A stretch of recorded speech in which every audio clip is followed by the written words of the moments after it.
وعلى آله وصحبه ومن تبعه ونصره ولا واشرح لي صدري ويسر لي أمري واحلل عقدة من لساني يفقهوا قولي سبحانك لا علم لنا إلا ما علمتنا إنك أنت العليم الحكيم لا حول ولا قوة إلا بالله العلي العظيم أما بعد. Alhamdulillah, sebab juga kita kuliah tengah hari ni. Jadi kita terus tengok pada muka surat 307.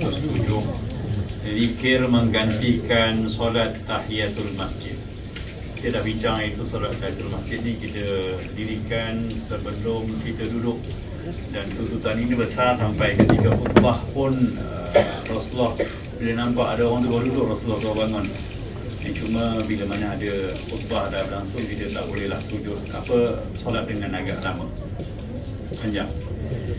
Ada persoalan muka surat 307 ni, bagaimana pula dengan pendapat yang mengatakan bahawa solat sunat tahiyatul masjid boleh digantikan dengan zikir dan duduk dalam majlis ilmu lebih utama daripadanya. Kan ada orang kata apa semayang majlis ilmu lagi utama daripada semayang.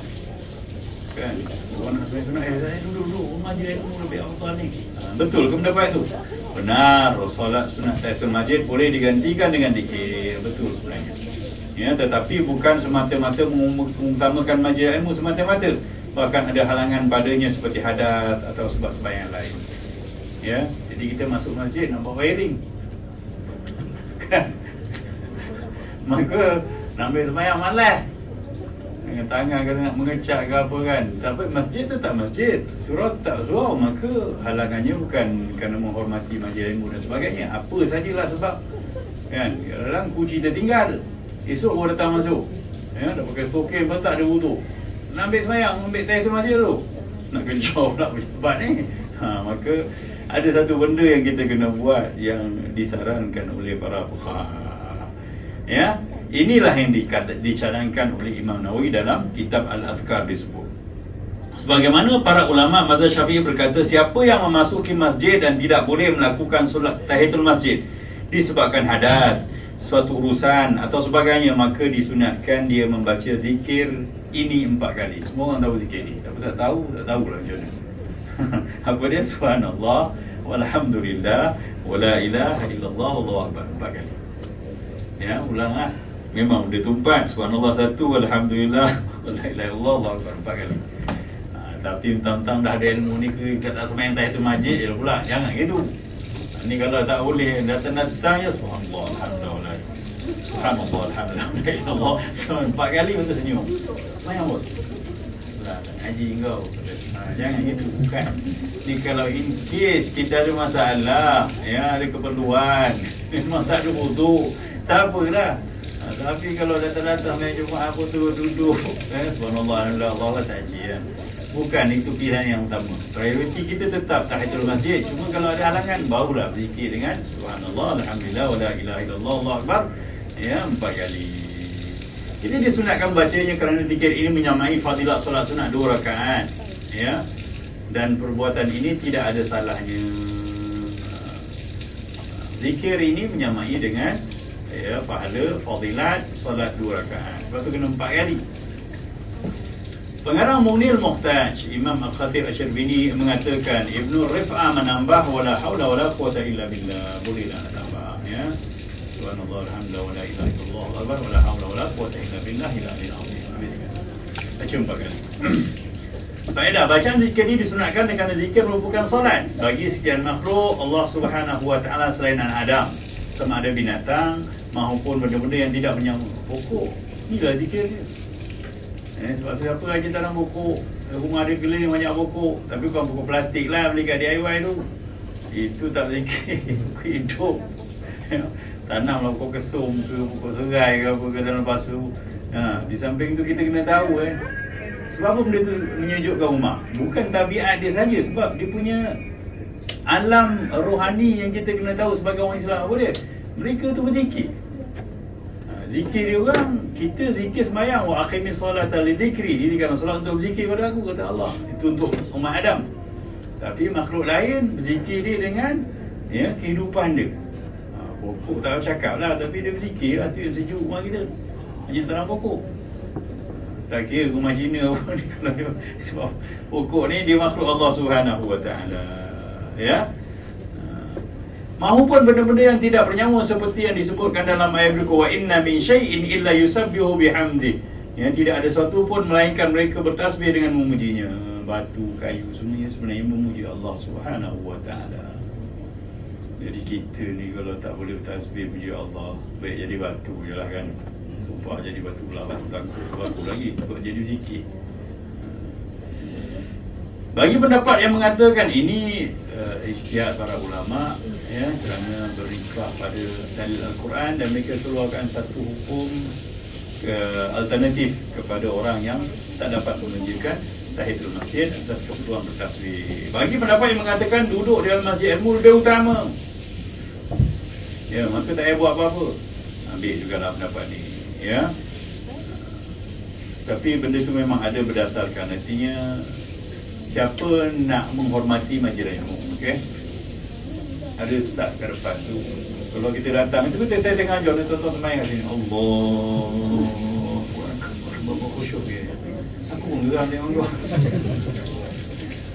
Ngajar kot dia buat itu. Ya. Memang ada sebabnya. Tapi ramai, saya pernah ada seorang dulu Pak Imam. Kalau kita datang kuliah, dia akan sembahyang kot. Tapi sembahyang tak habis. Sembahyang maghrib isyak tu lah. Sebab dia tak sekolah habis kot. Dia rasa ibadah dia lebih hebat daripada ilmu. Jadi gitu sebenarnya. Kalau dia nak buat, patutnya beradab dia. Jangan ganggu suasana dia. Jangan main kat depan kan. Semayanglah kat belakang. Kat belakang tiang ke apa. Ini sebelah kita ngajar. Dia buat pejam mata itu kan. Oh, dia dahsyat dia je. Kita ada mak. Nak agak suara sikit. Tak boleh nak ngajar pun. Tak selesa je buat gitu tuan-tuan. Okay, tengok hadis ni. An Abi Dzar radhiyallahu anhu qala li Rasulullah sallallahu alaihi wasallam. Abu Dzar berkata, Rasulullah bercakap dengan aku macam ni. Ya Abu Dzar, wahai Abu Dzar, la an taghdu fata'allam ayah min kitabillah khairul laka an tusalli 100 rakaat. Bahawa kamu keluar, ya, untuk menuntut satu ayat, belajar satu ayat daripada kitab Allah, ayat Quran ni, belajar tafsir ke, belajar tajwid ke, itu lebih baik bagi kamu daripada kamu sembahyang 100 rakaat. Satu ayat. Wa in tawdu fata'lam baban minal ilmi umila bihi aw lam ya'mal. Ya, kalau kamu belajar, keluar belajar satu bab dari bab ilmu. Ni kita belajar bab tahiyatul masjid, ganti zikir ni. Ya, satu bab bukan satu ayat ni. Ya. Umila bihi, yang kamu beramal nanti dengannya, aw lam ta'mal, ataupun kamu tak beramal dengannya. Khairun min an tusalli 1000 rakaat. Maka itu lebih baik daripada kamu sembahyang 1000 rakaat. Betul sebenarnya, untuk ilmu lebih besar daripada sembahyang sunat. Jangan ingat dahsyat sangatlah. Duduk lagi senang, duduk je dengar je. Dah beramal tak beramal tu lagi cerita. Tapi pahala untuk ilmu pun satu bab 1000 rakaat pahala. Main tarawih 20 rakaat pun lari kan. 1000 rakaat memang tidak pernah lah kita buat. Ini hadis riwayat Ibnu Majah. Ya, jadi subhanallah, hebatnya pahala menuntut ilmu. Pun begitu, ya, bila kita menyebut solat tahiyatul masjid, menghormati masjid, ada satu perasaan yang tak wajar kalau kita tak hormat masjid. Datang menonong gitu kan. Masuk rumah orang tak beri salam, tak elok lah. Masuk rumah Allah tak ada apa-apa, nanti lagi tak elok. Namun begitu, kita katakan bahawa hadis ini bersifat umum dan tidak mengkhususkan kepada mana-mana jenis solat sunat. Ya, maka boleh dijadikan maksud ialah solat sunat mutlak, bukannya semua jenis solat. Jadi sebagai penyelarasan antara hadis ini dengan hadis tentang tuntutan tahiyatul masjid, ya, bolehlah kita tunaikan tahiyatul masjid, tapi dengan cara jangan merosakkan suasana majlis tu. Okey, mana pilihan yang lebih afdal? Macam ni lah tuan-tuan, Allah bagi kita akal untuk nilai. Kata ruang masjid tu luas, kan? Dengan sekiranya kalau kita sembahyang kat belakang satu angle tu, kerana nak menghormati masjid, rumah Allah, feel kita begitu, sembahyang je lah. Dan jangan sembahyang lama-lama. Jangan sampai 20 rakaat kau sembahyang kat situ, menarik perhatian orang lah. Okey, dan kalau kawasan tu sempit, surau kecil, dan kalau kita sembahyang memang terganggu orang, ambil pilihan tadi, baca tasbih je lah, duduk. Kan? Kita kan hidup dengan manusia, bukan hidup dengan Tuhan je. Bukan Allah je nak nilai kita, manusia pun nak kena kita layan juga sama. Begitulah keperluan ni. Jadi tak, sebab tuntutan tahiyatul masjid bukan kecil. Kalau tidak, kenapa Rasulullah suruh bangun tengah khutbah ni, Rasulullah kan itu kita baca, bangun kamu, bangun sembahyang 2 rakaat. Artinya datang masjid, tahiyatul masjid tu benda yang dituntut sangat. Jadi jangan perkecilkanlah. Cuma kalau memang terhalang, ya malas lah, antaranya balik nak sembahyang tu malas sangat, bertasbih lah, ya. Kalau ada lagi unsur-unsur keperluan untuk menghormati majlis ilmu, maka duduk dengan bertasbih subhanallah, alhamdulillah, wala ilaha illallah, Allahu akbar, wala haula wala quwwata illa billahil aliyyil azim. Gitu kan, dapat juga satu ilmu ini walaupun start dia terlambat. Solat sunat rawatib. Orang dia kata datang ya Ustaz. Dia pun datang lah. Rupanya sini ke Jawi kalau naik motor laju macam tadi 10 minit je kan, 10 minit dulu. Tapi jangan bawa macam tu selalu lah, raya hujan dia tak datang. Kalau naik kereta tak sampai. Solat sunat rawatib. Ini cerita solat sunat rawatib di celah sembahyang qasar dan jamak kalau nak buat. Kebanyakan kita bila dah qasar dan jamak memang tak ada lah sunat rawatib. Tak, Rasulullah buat sebenarnya. Rasulullah buat juga. Sekarang kita Al-Majmu' berkata, para ulama kami solat sunat disunatkan dalam perjalanan kita ke musafir, sama ada solat sunat rawatib atau solat fardu dan selainnya. Jadi solat sunat ni kekal walaupun kita musafir, yang tuntutan sunatnya kekal. Bukanlah mentang-mentang dah sembahyang zuhur tinggal 2 rakaat, tak payah lah, dah Allah lagi rehat, tak payah buat langsung. No, itu fahaman yang salah. Solat sunat tetap soal sunat, ya. Inilah mazhab kita, mazhab Syafi'i, mazhab Al-Qasim bin Muhammad, Urwah bin Az-Zubair, Abu Bakar bin Abrahman, Balik bin Dajur ulama. Ni semua nama para sahabat dan tabi'in lah. Imam At-Tirmidzi berkata, Imam At-Tirmidzi pun, Mizi pun memang dia mazhab Syafi'i. Inilah juga yang dikatakan oleh sekumpulan sahabat Rasulullah SAW, Imam Ahmad, Imam Isa dan kebanyakan ahli ilmu. Dia berkata lagi, sekumpulan dalam kalangan mereka berkata solat sunat rawatib tidak ditunaikan dalam perjalanan ketika musafir. Itu mazhab Ibnu Umar. Hadis yang menjadi pegangan beliau ialah, ya, Ibnu Umar kata, yaqul sahibtu Rasulullah sallallahu alaihi wasallam. Siapa nak pegang pendapat ni pun boleh lah. Ibnu Umar kata tak ada sembahyang sunat kalau musafir. Apa kata si Umar? Aku ni menemani Rasulullah sallallahu alaihi wasallam musafir, fakana la yazidu fi safar ala raka'atain, maka baginda tidak menambah dalam musafirnya sembahyang melainkan 2 rakaat. Wa Abu Bakar wa Umar wa Uthman kadzalik, dan begitu juga Abu Bakar, Umar dan Uthman buat begitu juga. Jadi apa maksud 2 rakaat tu? Mungkin maksud yang difahami dari ini adalah sembahyangnya qasar 2 rakaat, dan itu tak ada sembahyang lain. Adapun hujah di sisi mazhab Syafi'i pula, jumhur ulama kata berpegang dengan hadis yang lain. Ibnu Umar juga meriwayatkan, karena Nabi sallallahu alaihi wasallam fi safar ala rahilati haitsu tawajjahat bih yumiu ima'an salat al-lail il-fara'id yutur ala rahilati. Ya, adalah Rasulullah mengerjakan solat dalam perjalanan ketika musafir di atas binatang tunggangannya, ke mana saja tunggangannya mahala. Ya, baginda SAW mengisyaratkan dengan satu isyarat dalam satu solat malam, melainkan solat fardu. Baginda menunaikan solat witir di atas tunggangannya. Ini kena faham ni, hadis ni kan ada sakit-sakit. Pertama sekali, Ibnu Umar cerita, Rasulullah ni tetap juga sembahyang sunat dalam perjalanan kita ke musafir, dan Rasulullah naik kenderaan terus, ya, bertakbir dan mengerjakan sembahyang sunat. Begitu. Tapi melainkan sembahyang fardu. Sembahyang fardu macam mana? Rasulullah mesti turun. Ya, ini kena dipahami. Maka kalau kita nak sembahyang duha dalam kereta boleh. Ya, tapi kena tutup radio. Bos, nanti ternyanyi pula sama dengan lagu tu. Kena tutup semua.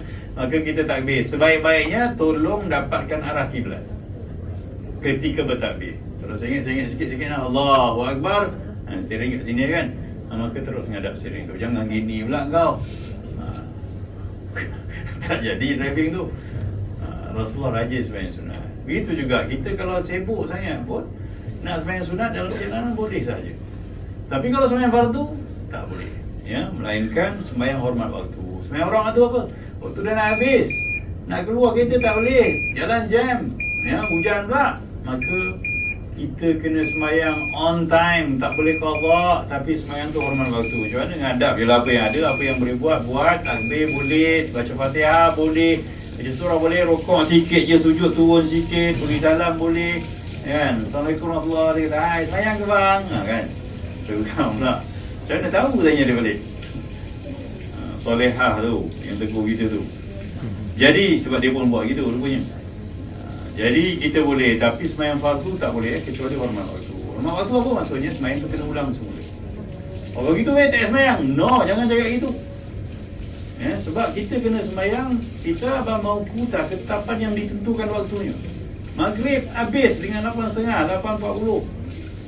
Kalau kita sembahyang 8.40 baru maghrib tu qada namanya, haram, berdosa dalam keadaan sedar kita tinggalkan solat. Dan macam mana nak sembahyang dah kita? Sembahyang apa adanya kita, itu sembahyang hormat waktu. Dan sembahyang itu perlu diulang. Ya, dah. Dengan sekira-kira kalau kita tak dapat ulang, mati, sakit, pengsan dan sebagainya, ya, tak sedar, koma tu sampai mati, maka sembahyang tu dikira valid untuk kita. Itu pentingnya. Kita ni yang penting hubungan kita dengan Tuhan tak terputus 5 kali sehari semalam ni. Jadi yang valid kita tak payah ulang, yang unvalid kira untuk tempoh tu saja. Balik rumah sembahyang lagi sekali maghrib tu dengan isyak, kan? Begitu. Tapi sembahyang sunat boleh dalam kereta, dalam kenderaan. Balik kampung boleh jalan sambil-sambil duha, Allahu Akbar. Isteri kita pun tengok, apa sembahyang? Dah sembahyang dia cakap, diam.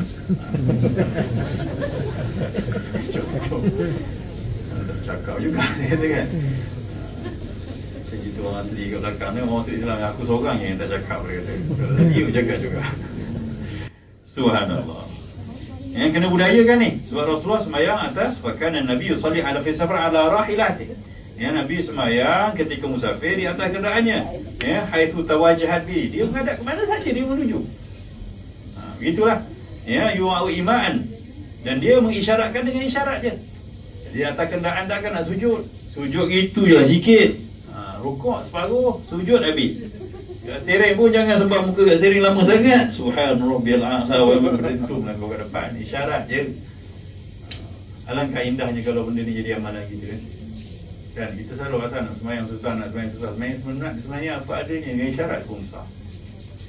Sebab tu sembahyang sunat boleh duduk walaupun kita sihat. Melainkan solat fardu. Solat fardu Rasulullah tu bawah, maksudnya kat situ. An Abdullah bin Dinar qala kana Abdullah bin Umar yusalli fi safar ala rahilatiha. Kemudian ni seorang tabi'in pula, dia kata aku nampak Ibnu Umar pula sembahyang ketika musafir di atas tunggangan dia.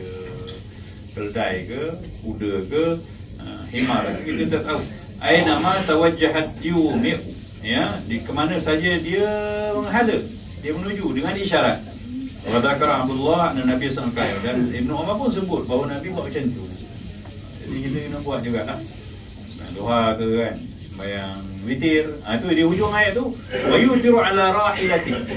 Dan Nabi sallallahu alaihi wasallam sembahyang witir. Sebab habis sembahyang isyak, Rasulullah biasanya sembahyang witir. Maka Rasulullah tak wirid panjang sebab dia nak berjalan orang musafir. Kan, sambung jalan mungkin ba'diyah Rasulullah sembahyang sekali witir pun nampak begitu jelas Rasulullah sembahyang witir. Yang penting sembahyang, jangan tak sembahyang. An Abi Qatadah radhiyallahu anhu,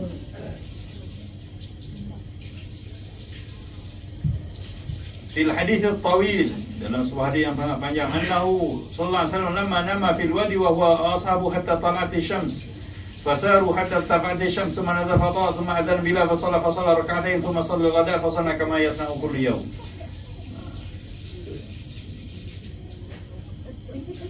Ini cerita yang Rasulullah dengan para sahabat bila tertidur tu.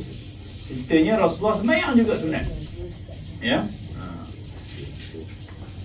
Artinya Rasulullah mengekalkan sembahyang sunat rawatib walaupun dalam musafir, dalam perjalanan balik, ya. Anil Bara bin Azib al-Ansari qala sahitu Rasulullah sallallahu alaihi wasallam safran. Aku ni pernah berjalan dengan Nabi musafir sampai 18 kali. Kama ra'aitu taraka'atain idza azagati syamsu qabla dhuhr. Rasulullah aku nampak dia tak pernah tinggalkan qabla zuhur. Walaupun dia musafir, gitulah. Muhani anna Nabi sallallahu alaihi wasallam, Muhani ya, salah seorang isteri Rasulullah sallallahu alaihi wasallam. Shalla yaum al-fath Makkah fi baitiha 8 raka'at wa dhalika duha. Rasulullah sallallahu alaihi wasallam sembahyang di hari pembukaan kota Mekah di rumahnya sebanyak 80 rakaat. Begitulah ya. Dan itulah dia solat duha baginda Nabi sallallahu alaihi wasallam. Artinya sebab apa? Dikatakan kat Mekah ni, ketika Futuh Mekah kan Rasulullah masih duduk Madinah, Rasulullah masih musafir. Tapi musafir pun sembahyang duha 18 rakaat. Selanjutnya Imam Nawawi mengulas masalah ini dengan berkata riwayat Ibnu Umar berbentuk penafian. Tak apalah, kita tak payah hujah, tak payah sembang yang ni. Cuma kita nak cerita ya, pendapat jumhur dan mazhab kita Syafi'i mengatakan sembahyang sunat tetap kekal ada walaupun kita musafir. Jadi jangan malas sangat. Kalau ada masa sambil tunggu kawan, tunggu anak nak ambil sembahyang lambat sangat, kita qabliyah dulu lah. Ya. Cuma macam mana kita nak qabliyah ni dengan asar? Ya, nanti ba'diyah zuhur ke mana? Ni bab yang kita nak bincangkan 310 ni muka surat ni. Ya. Solat sunat rawatib menyelangi jamak takdim. Dalam I'anatul Talibin, ya, salah satu kitab paling popular mazhab Syafi'i, apabila seorang menunaikan solat jamak takdim, dia melakukan sunat rawatib, maka hendak dia melakukan pertama sekali lepas azan atau lepas, sebelum iqamat, maka hendaklah dia solat qabliyah. Qabliyah apa ni? Ya. Kemudian kedua solat fardu. Kemudian solat ba'diyah bagi solat fardu yang pertama. Kemudian qabliyah bagi fardu yang kedua. Kemudian ba'diyah bagi fardu yang kedua. Zuhur dengan asar kita nak jamak. Ya. Bila dah nak sembahyang sambil tunggu orang cakap saya sembahyang sunat je lah, maka kita sembahyanglah 2 rakaat sebelum zuhur. Lepas tu tunggu orang. Jangan kau ba'diyah terus. Kalau zuhur tak sembahyang lagi. Kena sembahyang zuhur dengan asar jamak tu kita tahu kan. Kemudian ba'diyah zuhur. Kemudian qabliyah asar. Ya, begitulah kita sembahyang. Kalau maghrib dengan isyak ada ba'diyah isyak lah. Artinya sembahyang jamak zuhur dan asar, maghrib dan isyak tak boleh dipisahkan dengan sembahyang sunat. Kalau dah pisah tak nama jamak. Sebab jamak ni macam jimat, tak berpisah. Faham? Blur je kan. Jimat kan satu. Samalah jamak tu. Zuhur dengan asar kena melekat, maghrib dengan isyak kena melekat. Barulah nama sembahyang jamak. Artinya kalau nak buat sunat dia pun yang qabliyah zuhur, qabliyah maghrib boleh sebelum dia. Tapi ba'diyah maghrib kena lepas sembahyang isyak. Ikut susunan. Lepas tu baru qabliyah isyak, lepas tu baru ba'diyah isyak. Ada kau nak tunggu kat van tu kan. Kuat weh. Sekejap 6 rakaat lagi. Ba'diyah maghrib, ya, qabliyah isyak, ba'diyah isyak. Memang kena tinggal lah. Ini kalau kita driver okey lah. Dengan family kita okey. Kalau naik bas rombongan jangan buat hal bang kan. Macam mana nak buat? Bayang dalam bas ha. Wah, full warak gila bang mani. Yang pun sebelah makan koji. Jangan minta sikit oh. Bayang. Itulah ya. Tapi kena budayakan. Kena berani buat baik. Kita dah lama berani buat jahat kan. Buat dosa tak kisah pun. Orang tegur lantak kau lah. Aku punya dosa kau sibuk apa? Habis kita tak berani lah. Kena buat semayang perang pusat takut tu. Takut benda je dulu buat dosa tak kisah pun. Kan? Kena berani kan. Kau semayang apa ni? Semayang sunat ba'diyah dah semua nak cepat. Wah, kalau macam boleh? Boleh. Nabi pun semayang atas kenderaan je kalau semayang sunat. Betul lah orang ngaji. Kata ngaji tak buat rugi. Okey, selesai. Mendahulukan hajat jemaah. Ui, panjang lagi rasa macam lambat tadi. Okey kan? Boleh lambat selalu rupanya. Mendahulukan hajat jemaah. Tengok ni pun penting juga. Artinya bila kita duduk satu surau, ada karya, ada Pak Imam. Ni pun kita sebut. Ya. Maka amalan sunat dengan hajat manusia ni kita kena utamakan hajat manusia. Banyak Pak Imam tak tahu benda ni. Ya. Bila orang tunggu nak pergi kenduri dia sibuk lah. Oh, sembahyang ba'diyah dia lah. Lepas tu orang tunggu, Mam, nak pergi dah Mam dia? Tak, siap, saya nak witir 3 rakaat. Tunggu ya. Tentang dia seorang buat tahlil. Kita boleh buat tahlil tu, doa tu kita tak hafal, susah. Tu ya. Tidak tinggal je Pak Imam tu. Salah sebenarnya. Ya, sepatutnya Pak Imam dia kena tinggal amal sunat dia terus bergegas pergi. Kenduri ni kalau lepas isyak orang suka pergi cepat ke lambat? Kena cepat. Mana orang suka tak pun Imam sembahyang tarawih dulu. Bulan Syaban ni pun tak apa, sembahyang tarawih ambil tunggu. Tak adanya. Orang nak cepat. Orang mula. Imam ni cakap. Imam mana? Sibuk sembahyang lagi tu. Oh, masa ni lah sembahyang sangat. Kau tengok dia tak sembahyang pun. Memang nak kena lah Imam ni. Ada dalam kalangan ahli jemaah berhajat untuk membuat jamuan selepas solat seperti solat isyak dan sebagainya. Lalu dia minta imam masjid di kawasannya membaca doa selamat sebelum jamuan. Dia letakkan makan saja kan. Yang korang ni pun kalau lah dah memang lepas isyak, suruh Pak Imam buat tahlil ringkas sudahlah. Zuhur macam ni, kata tahlil ringkas. Kita faham, ya, ada yang belum makan apa semua, tak cantik Nanti orang tinggal je pun. Jadi soalannya, adakah imam tersebut perlu menangguhkan hajatnya dengan menunaikan solat sunat ba'diyah terlebih dahulu, atau menunaikan hajat orang itu dan menangguhkan ba'diyahnya? Nanti dia tunaikan kat rumah. Untuk jawab soal ini, saya merujuk kepada hadis-hadis berikut. Aisyah bercerita, qala sami'tu Rasulullah sallallahu alaihi wasallam yaqulu salat bi hadratit ta'am wa la huwa yudafi'ul ahbathan. Ya, kita bila ada hajat sesuatu dengan benda yang sunat, benda yang solat, maka kita lakukan hajat. Ya, Rasulullah kata apa? Aisyah bercerita, aku dengar Rasulullah bersabda, tidak ada solat yang sempurna apabila makanan telah terhidang. Ya, dan juga bila mana seorang itu sedang menahan dua kekotoran, nak buang yang kecil, buang yang besar, maka tak ada sembahyang yang sempurna. Ya. Sebab tu kalau pergi R&R nak makan, kalau anak lapar makan dulu Kita cakap sembahyang dulu, makan je kau ni. Budak tu berbulu, salah ayat tu. Kalau dia sekolah dia kata, abah pernah baca hadis tak abah? Nabi kata tak sempurna sembahyang kalau makanan dah tidak, kalau kita sangat lapar. Ya, makanan memang kat R&R ada lah. Jadi makan dulu. Dah makan hilang pula. Tu masalahnya. Lepak kat mana-mana, sokok lu. Tapi kalau waktu solat dah tinggal sedikit, tinggal tak sampai 20 minit, kita kena sembahyang dulu sebab tu kita makan, orang Melayu tak ada makan 5 minit dia, kan? Sembang lagi, maka kena sembahyang dululah. Itu pertimbangan. Ni cerita hajat ya. Bila ada hajat, maka sembahyang boleh ditangguhkan kalau waktunya masih lapar. Apatah lagi sembahyang sunat. Ni cerita lagi ya. Ibnu Umar pun bercerita apabila diletakkan, dihidangkan makan malam. Makan malam dalam bahasa Arab dipanggil Asya. Sembahyang tu Isya. Tengok sikit je. Baris kalau salah je jadi silap. Ya kan? Idza wudi'a Asya wa ahadikum. Apabila diletakkan sembahyang Isya kamu, kalau tak ada baris lah orang baca tak sekolah habis. Apa boleh sembahyang Isya kena letak kat mana ni? Kita letak sembahyang Isya kita tu dekat atas pagar, bila kita dah sembahyang mampus. Tak faham dah orang. Wa uqimatis salat, dan kemudian qomat dah pun dilaungkan, fabda'u bil asya, maka mulakan asya dulu. Walaupun orang dah qomat, tapi makanan dah hidang kat rumah kita, makan dulu. Betul ke bos? Wala ya'jal hatta yafragha minhu. Ya, Nabi cakap ni jangan bergegas-gegas, jangan cepat-cepat ya, sehinggalah dia selesai betul-betul makan dia. Kita cakap cepat sikit makan, orang sembahyang tu. Salah ayat tu abah. Makan mana boleh cepat sikit lah. Lepas tu makan sedap lah tu, nak tambah tak berani, abah dah jeling dah. Sembahyang tak sembahyang sangat lah. Okey lah, macam mana lah boleh azan awal hari ni. Wa kana Ibnu Umar yudha'u lahu ta'am wa tuqamu salat. Dan Sayyidina Umar pun, anak Sayyidina Umar ni, Ibnu Umar pun pernah diletakkan makanan dihidang di hadapan dia, dan waktu tu qomat dah dilaungkan. Ya. Fala ya'tiha, dia tak pergi masjid sembahyang. Ya, hatta yafru, sehinggalah dia selesai makan. Wa innahu la yasma'u qira'atil imam. Dan dia pun memang selalu dengar baca, ketika itu dia dengar je bacaan imam. Artinya dia tak pergi sembahyang. Bukan tak sembahyang langsung. Ya. Ni bila makanan dah hidang, kadang-kadang kita dah tamu orang dah siapkan makanan kan, memang kita nak sembahyang, tapi utamakan makan dulu. Ya. Tapi janganlah jadi isteri yang asyik-asyik waktu azan je masa tentulah kau hidang makanan. Memang tak pergi masjid lah lelaki kau. Silap juga tu cara dia. Bila nak azan je, azan maghrib kau orang, okeylah saya tak hidang dulu makanan, abang pergi masjid tu. Itu betul. Cakap hidang lah supaya saya tak pergi masjid. Ni tak senonohnya suami. Okey.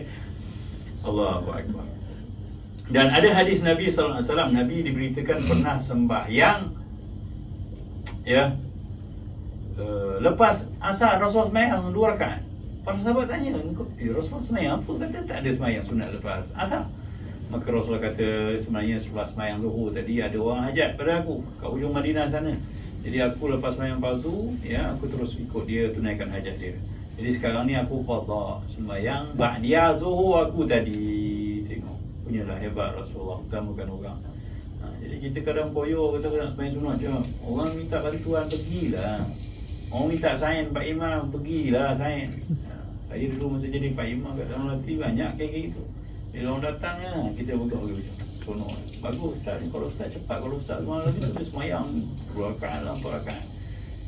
Jadi sekolah tak habis tu cakap gitu je lah.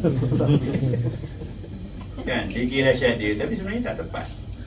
Sebab bila mana kita mengasihi manusia, Allah sayang kita dah. Kita buat sembahyang sunat ni pun tujuannya hatta uhibbah, sehingga Allah sayang kita. Tapi mana lebih Allah sayang? Manusia yang kita berikan kasih itu lebih mengundang sayang Allah pada kita. Lepas tu tengok orang jatuh, tengok orang susah, tengok orang nak lintah jalan, dah tua tak boleh, kita berhentilah motor suara kita sekejap, pergi lintah. Hebat pun hebat, kan? Kasih Allah terus melimpah kat kita. Orang ada hajat, kita tolong. Jangan fikir benda sunat kita nak buat dia. Itulah cerita kita hari ni, ya. Wabihi wallahu a'lam. Kita pun solat sunat yang tidak tentukan waktunya. Ini nanti akan datang kita. Ramadan pun kita kuliah lagi. Kita intro sikit, kalau Ramadan ada kuliah pun kita intro sikit tentang Ramadan dan kita sambung macam kita juga. Qul qawli hadza wa astaghfirullah. Ada apa-apa nak tanya ke? Tak ada apa-apa, ini benda yang mudah dan boleh difahami. Bismillahirrahmanirrahim. Alhamdulillahirabbil alamin wassalatu wassalamu ala asyrafil mursalin sayyidina Muhammadin wa ala alihi wa sahbihi ajma'in. Allahumma 'allimna ma yanfa'una وأنفعنا مما علمتنا ربنا زدنا علما وارزقنا فهما والحمد لله رب العالمين. ومعاف السلام عليكم ورحمة الله وبركاته.